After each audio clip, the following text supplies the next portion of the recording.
Mito 3. La reforma energética dejó a CFE al borde de la desaparición. Realidad, la reforma energética otorgó a CFE las mejores condiciones para ser una empresa energética competitiva. La reforma energética le otorgó el control de dos monopolios legales, es decir, que nadie más, ninguna otra empresa los realiza en el país. Por un lado, la transmisión, que son las grandes redes que vemos en carreteras, de esas grandes torres metálicas, y la distribución, que es normalmente los postecitos y los transformadores que vemos afuera de nuestras casas. Estas dos empresas, tan solo estas dos empresas, le han dejado utilidades por encima del 20% a la CFE, por lo cual no es que estuviera al borde de la muerte, no al borde de la desaparición, sino que se le dieron ventajas exclusivas sobre otros participantes. Además, CFE tiene el control del 84% de la generación del país, el 100% de los clientes domésticos, compite por los clientes industriales y es uno de los grandes proveedores de los clientes industriales y comerciales a través de CFE calificados.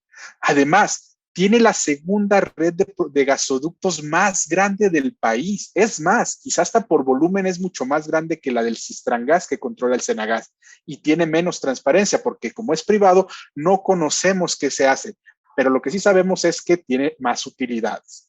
Además, el gobierno federal decidió asumir el 50% de su pasivo laboral. Y al final del día, esta administración decidió retomar otra vez el pasivo laboral a través de CFE y esto tuvo un costo de 120 mil millones de pesos para todos los mexicanos que tendremos que seguir pagando los pasivos laborales en un periodo de más de 30 años. Entonces, realmente cuando pensamos en CFE y la reforma energética lo que trató es de generar las condiciones para que CFE fuera una empresa energética competitiva, no para desaparecerla. Mito 4. La CFE solo genera el 46% de la energía.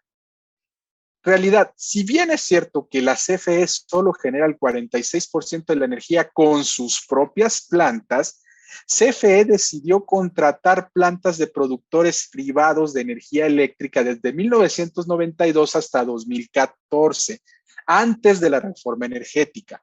Gran parte de estas plantas son ciclos combinados que utilizan gas natural para producir energía eléctrica. También hay otras que son aerogeneradores. Estas plantas funcionan bajo un esquema de maquila, es decir, ellos se ponen donde CFE decide, utilizan, digamos, la capacidad que CFE les pone en la mesa y establecen los criterios de despacho conforme a CFE se los indica.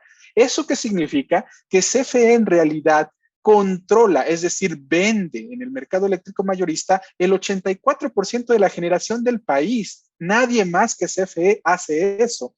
Es más, los comercializadores privados tan solo comercializan el 16% de la energía en el país. Entonces, pensar que CFE se quedó por debajo del 50% y que es injusto es falso. En la realidad, CFE tiene control de más del 80% de la generación y la verdad es que se tendrían que generar condiciones para generar mayor competencia. Un punto más, de las 6 generadoras que tiene CFE, de las 6 subsidiarias que hacen la generación, CFE Generación 5, que es la que tiene el control de los productores independientes de las empresas privadas, es la que tiene más utilidades cada año.